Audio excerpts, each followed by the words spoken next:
Hello, and welcome to another episode of the Vets to PM Military Transition Academy podcast. I'm one of your hosts, Misty Marino. This podcast is dedicated to helping military service members and veterans achieve a meaningful and lucrative post-service career. We cover a wide range of topics from project management certifications to the DoD SkillBridge program and everything in between. In today's episode, we have the privilege of hosting Jennifer Vollbrecht and hear how she went from a helicopter crew chief and door gunner in the Marines to a project manager, business owner, SkillBridge provider, women veteran, and now author. Jennifer is a United States Marine Corps veteran. She served from 2004 to 2009 as a helicopter crew chief and door gunner. Jennifer lives in California with her husband and 2 children.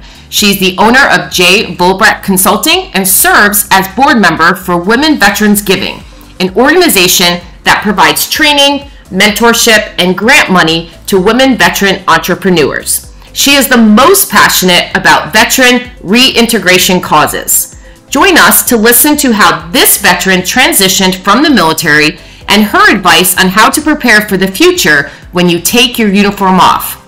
Let's dive in.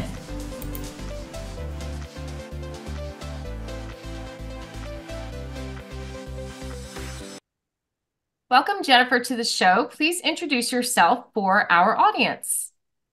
Hi, my name is Jennifer Vollbrecht, and I am a Marine Corps veteran. I served in the Marines from 2004 to 2009. And today I'm a business owner. I own J Vollbrecht Consulting, and I live in California with my family and run my business. And I like to hang out with my family, and I don't know. Awesome. Tell us a little bit about your family. So who does your family consist of? Sure. So we live out here in California. I have my husband and my 2 kids. They're 9 and 11 years old. And yeah, they like to play sports and be outside and drive me crazy. Yeah, enjoying the summer, right? Yes. All right, well, it's so great to talk to you again. So Jennifer and I have spoken a couple times. So Jennifer's company is one of our host partners for our DoD SkillBridge program here at Vets to PM. And, Jennifer and I have kept in touch, and every now and then we'd like to feature a veteran. So we'd like to, share a good news story about what veterans are doing today. And I really wanted to start with Jennifer. So why don't you tell us a little bit about your transition story? So from the military to civilian life, what did you do in the military? Why did you get out? And what are you doing now? Sure. So I was a CH-46 helicopter crew chief in the Marine Corps.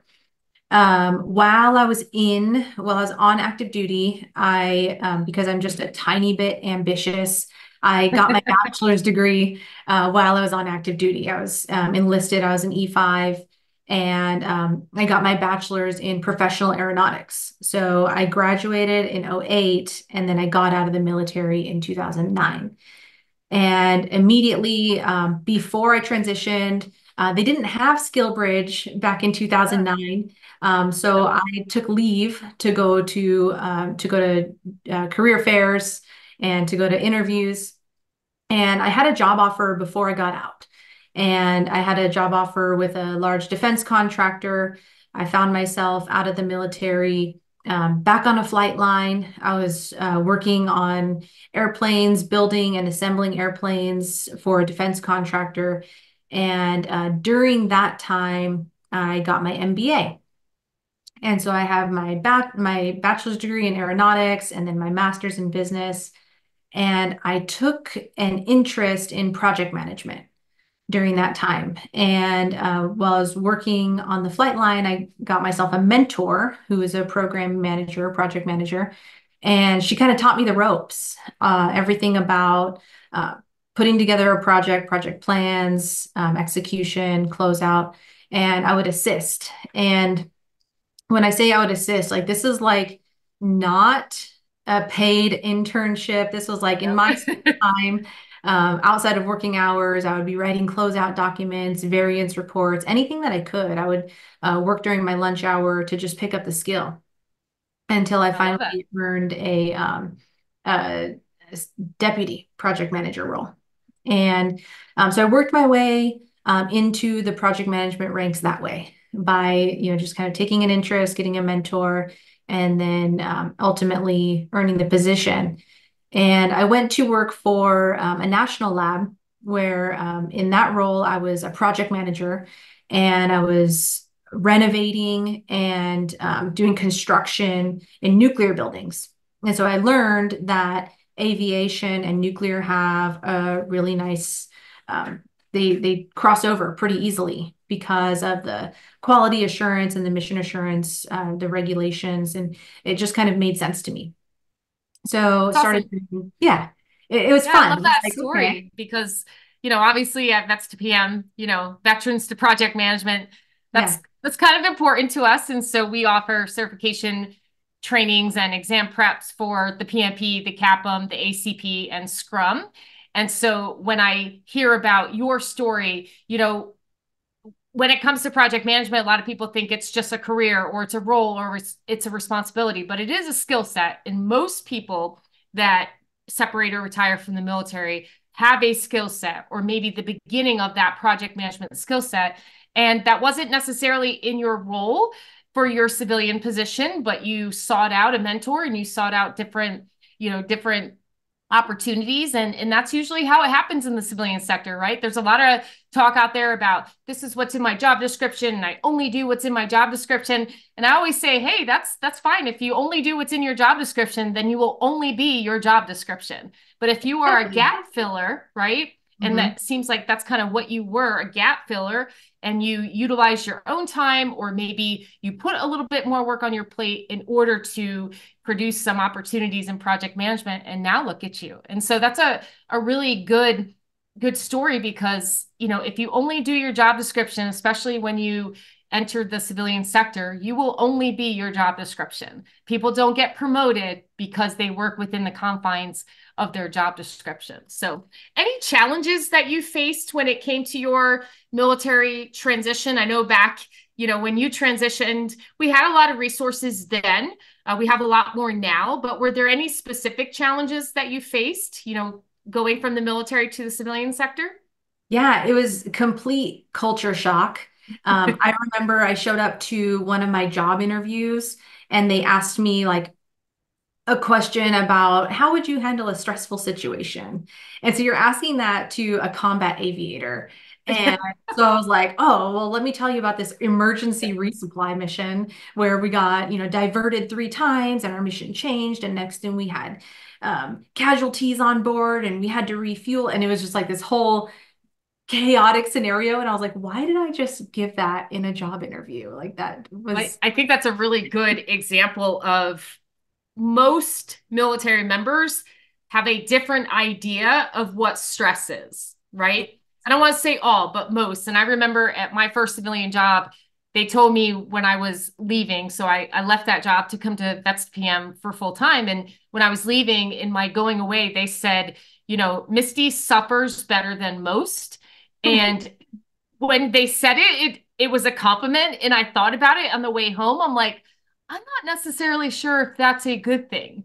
But I will say that most civilian jobs are not, we're not curing cancer, right? Most yeah, civilian jobs. I mean, we obviously, there are a lot of things that are important, but for us, combat met, you've been in combat. I mean, Iraq for me, where I'm walking past like limbs and stuff like that. I mean, there's not a lot that is going to stress us out in a way that maybe stresses out, people that are in the civilian sector. So that's exactly. funny. Exactly. So yeah, that's what I would struggle with. I was like a bull in a china shop, like go-getter extraordinaire. I'll jump rank if I feel like it's needed. I'm like, I'll make a decision for no reason.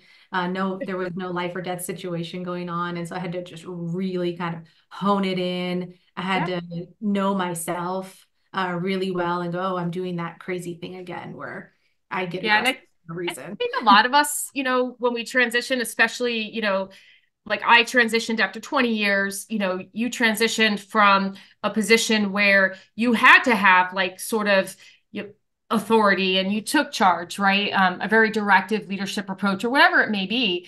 But that's just kind of part of the process. It's like when civilians move to different roles, they suffer a culture shock as well, right? And so I was blessed where I had a team that was honest with me, and they're like, "Hey, I'm going to need you to chill out. We don't have a process for it. We'll make one. Good Lord, you don't have to identify everything that's wrong, because we're so used to things being like a certain way." But so how do you think you you said you had to sort of know yourself a little bit, be more self-aware, self-regulate.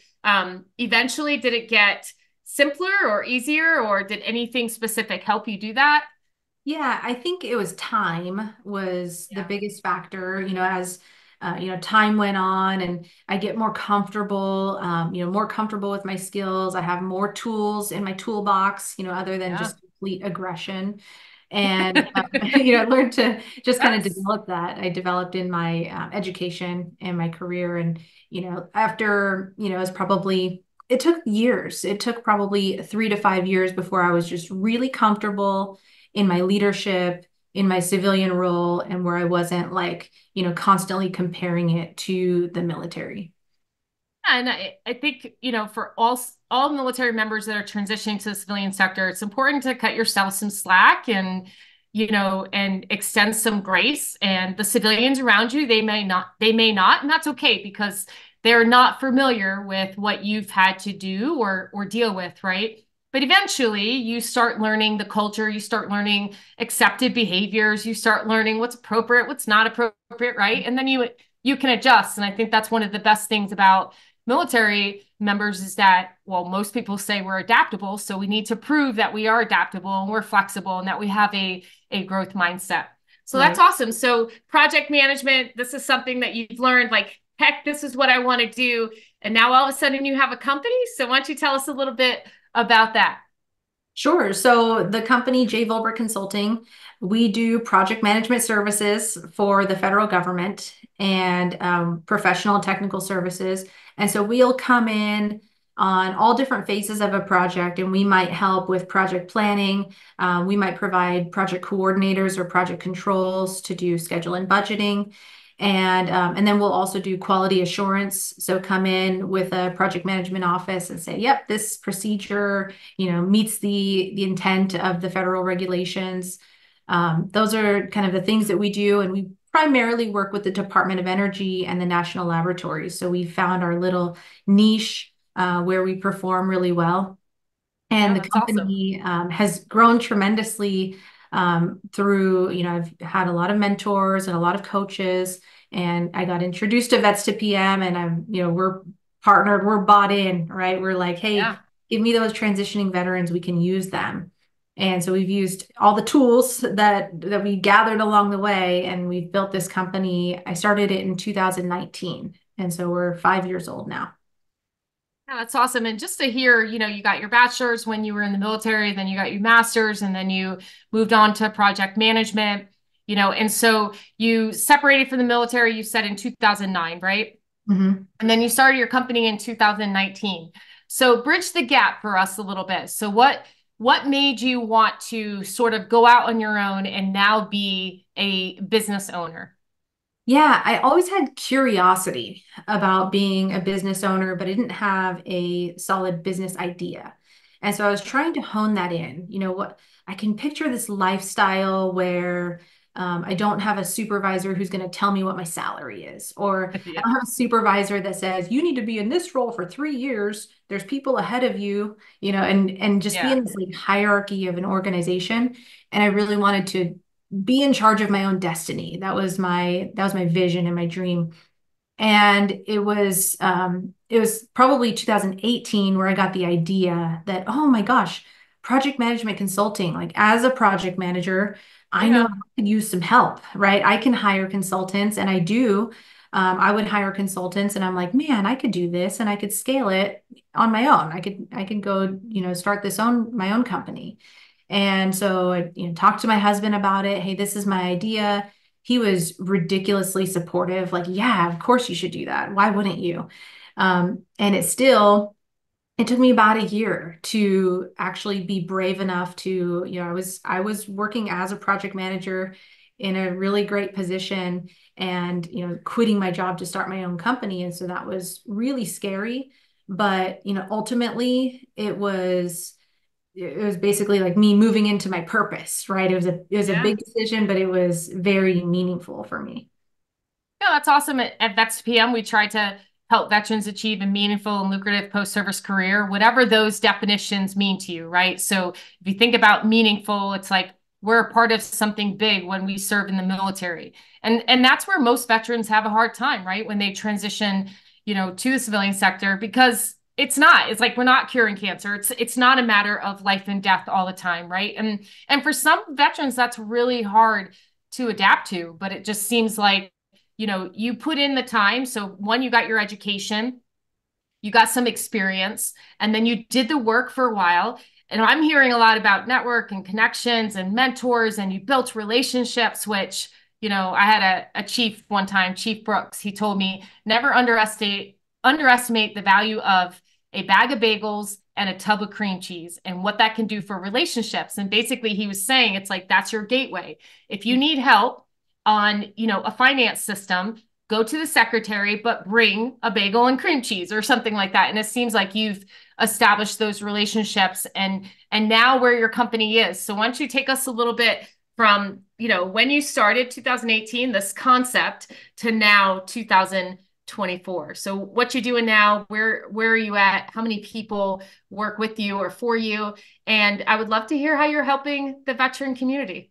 Yeah. So today we're working with 8 of the Department of Energy National Laboratory facilities. Those are our clients. And we have 18 employees that are across the country.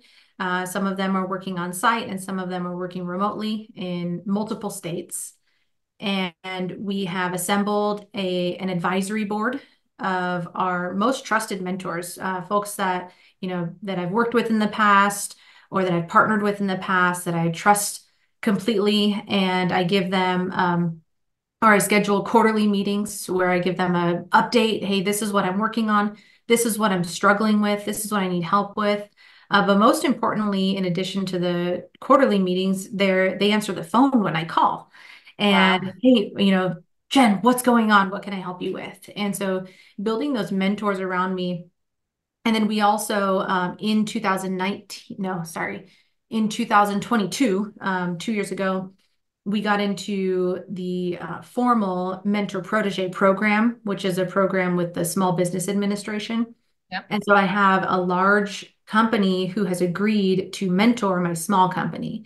And Wow. during that, when we kicked off the mentorship, was when we grew from 3 employees to 18 employees. And so we've grown tremendously. We really have started to hone in on our growth strategy. We have a joint venture as we bid on larger projects together, projects that my small company wouldn't be able to bid on otherwise. And so, I've been just kind of soaking up all of the education that I can and leaning on those mentors. Working with veterans, that's obviously something that I'm very passionate about, having been a product of, what I would deem successful veteran transition, right? Oh, I yeah. got out Absolutely. and have had not only a successful career, but a very enjoyable one. And I Whew. feel Say like, that again. Say that again, Jennifer. Not yes, but only a successful one, but a yeah, what? an enjoyable career Yeah. Because and a that's what meaningful that's what this is career. about, right? Like Yeah. when you separate, when you retire, whatever meaningful and lucrative means to you, define it and then go for it. But we also need to remember that, we have a life to live. We can make choices now. We're not, bound by a contract or the UCMJ. I just saw a meme right before I got on with you. And the meme said, what kept you going to work every single day while you were in the military? And the answer was the UCMJ. We don't have that anymore. And so I Yeah. love the fact that you said successful, but not only successful, enjoyable. And when I Mhm. look at some veterans that are, maybe still miserable and still stressed out and still feel like they're not adding value to a civilian company because it's not a matter of life or death. It's like, whoa, you need to enjoy all the freedom that you fought so hard to protect. And so I love the fact that you said successful but enjoyable. So I just had to interrupt because, you know, doing these podcasts, I'm still hearing stories of veterans that are, stressed out and not enjoying their life. And it's like, hey, we served all this time to protect the freedoms that now we can start truly enjoying like the fruit of our labor. And so it's so great to hear that you're doing that. So big things coming up for your company. So I know that we have a partnership. And so for the DoD SkillBridge program, that is one way that you're specifically helping veterans. So why don't you tell us a little bit about that partnership and why you felt like that was a good route to go? Yeah, so the DoD Skill Bridge is where the transitioning veteran comes and they get to work with us, with my company, for 6 months while they transition out of the military. The reason I was so drawn to that was because that didn't exist when I got out, and I felt like, holy smokes, that's the program I needed. And while I have navigated my career, I think as well as I could have, gosh, it would have been accelerated if I could have, and I just think about that, like, oh, wow, these resources, they're available. I also think, gosh, I think I cracked the code on this whole enjoyable thing. And I kind of like sharing that with other people so they know that it's a possibility. When I get a transitioning veteran who's going to be in the Skill Bridge program, I tell them, between you and me, your number one priority is to get out of the military. Yeah. Number two, get your education, get your certifications. And then number three, get all the all the job experience that you can. But number one, get out of the military, right? Get all your appointments done, take the Yep. time you need, get your family settled. And then we do weekly mentorship calls, check in. Hey, how's it going? What are you struggling with? What do you need help with? How's your PMP exam studying coming along? And just really try to be that mentor that I didn't have when I was getting out and navigating the job force. And so I want to say we've had 6 or 7 skill Yeah, I bridge think we're at 7. 7. And That's a lot. it's a lot. Yes, Yeah. it's a lot, and it's a lot of work. It's a big investment for my team to take those folks on and take the time to really give them a proper mentorship and a proper skill bridge experience. So it's not something that we take lightly, but it's extremely important to us. And so we've been able to hire some folks out of the skill bridge who are just as passionate about it as I am.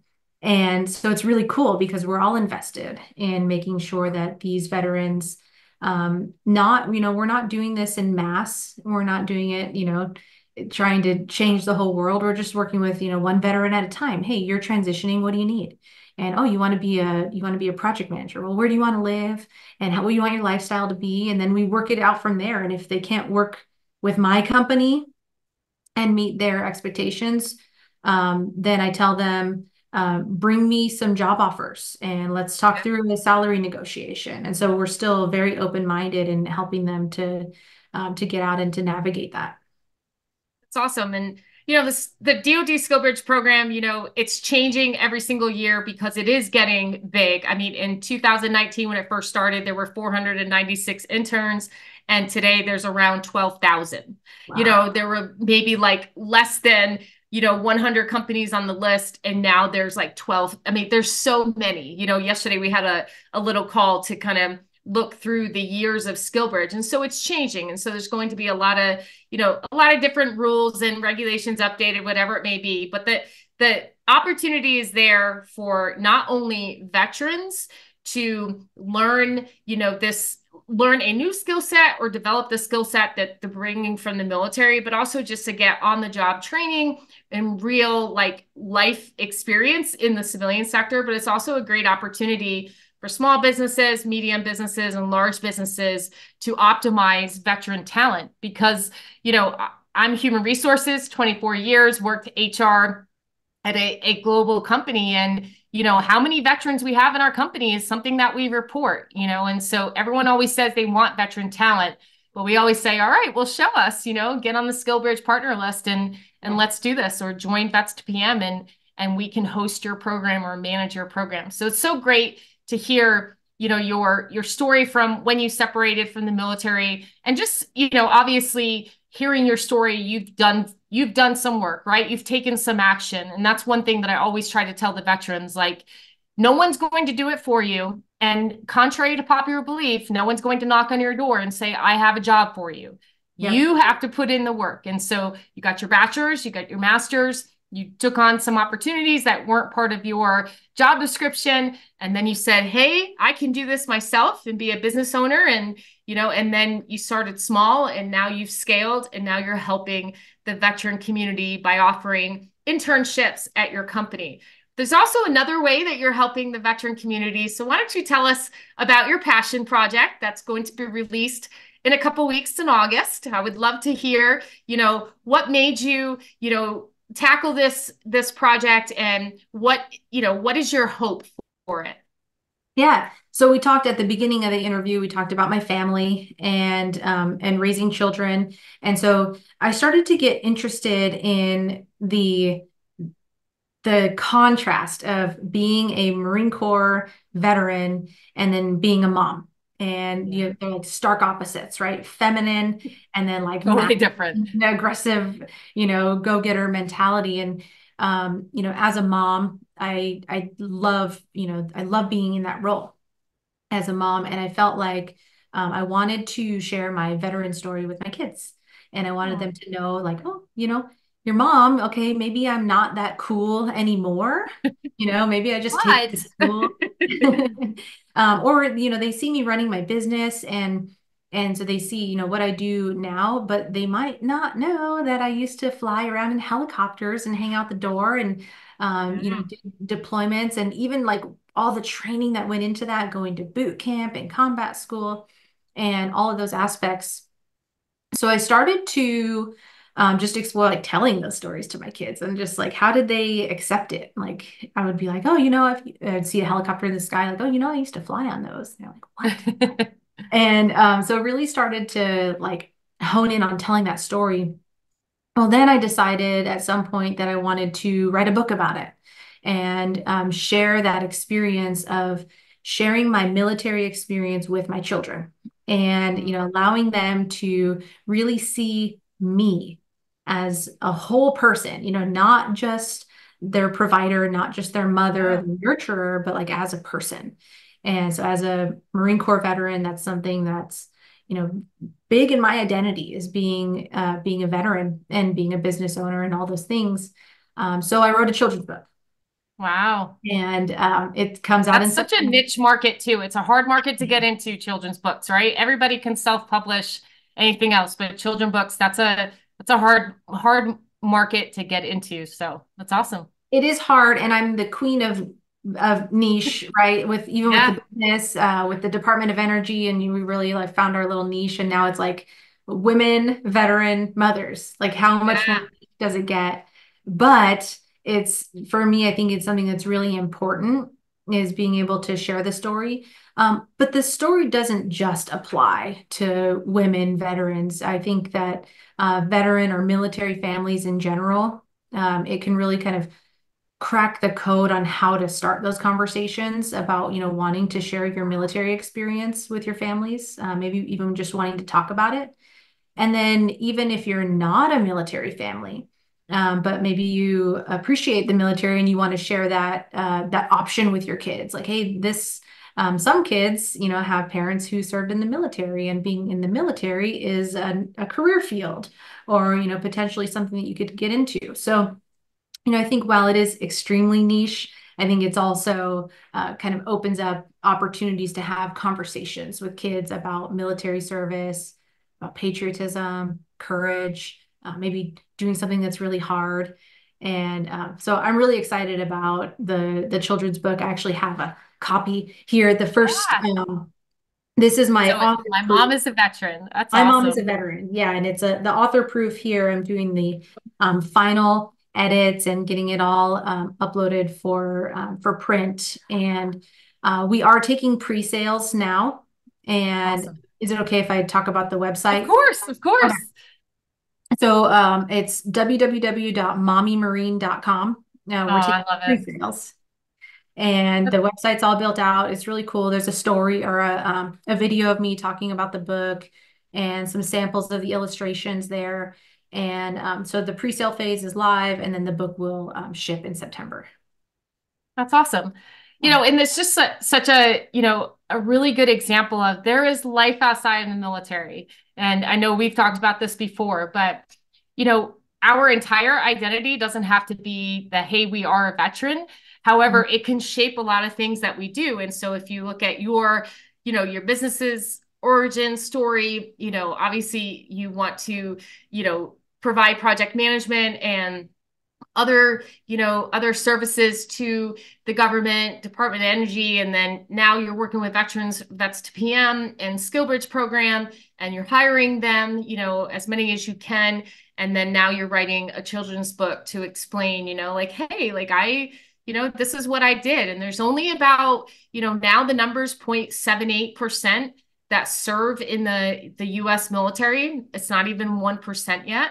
And you get to write a book about, hey, that's what you did. And this is something that your children would have. But what do you envision for this book when it comes to it being shared? I know you have a website and you have social media channels, and we'll put all of that in the show notes. But what's your vision for the book, and what's your ultimate hope? Yeah, so I just hope that it creates opportunities to have conversations about our military service. And so I'm looking for opportunities to share the book with groups, libraries, or veteran groups and things like that. Working with a couple of schools and setting up some story times. So I'm looking to kind of come in and facilitate those discussions and kind of talk about how we can get that going. And yeah, we're just looking to get it out there as far and wide as we can. Awesome. Well, Jennifer, as we wrap up, I just want to say personally, thank you for your service, but also thank you for what you're doing for not only our nation, but for the veterans, and then just having these conversations and providing us avenues to be able to have these conversations. These are conversations that need to be had, especially in the family unit, but also just for, maybe like my son is 17 and we served in the military when he was a lot younger. So there are some things that he remembers and some things that he doesn't. But the one thing that he does remember is every time my husband left or every time I left. He doesn't remember in my opinion, like all of the things that we did for him and have good experiences, but he just remembers when we left, and so now there's a book that maybe explains how to have that conversation and how to navigate that situation. All right. So any big pieces of advice for veterans who are starting their transition journey? So let's start there. So I know that you transitioned a long time ago. The resources are different. The landscape of the job market is different, but any advice that, is applicable for anyone at any time when it comes to transitioning from the military to the civilian sector? Yeah, so when planning your military transition, I would say two things. One is, have a plan, have a vision for where you want to end up.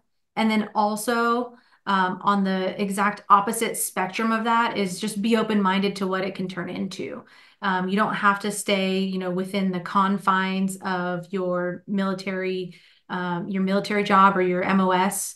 The sky's the limit, right? You can do whatever you want. And so having a plan, having a checklist, like just to make sure that you stay focused, but then also like be open-minded and be creative and have fun with it. It's fun to get out of the military and build the career of your dreams.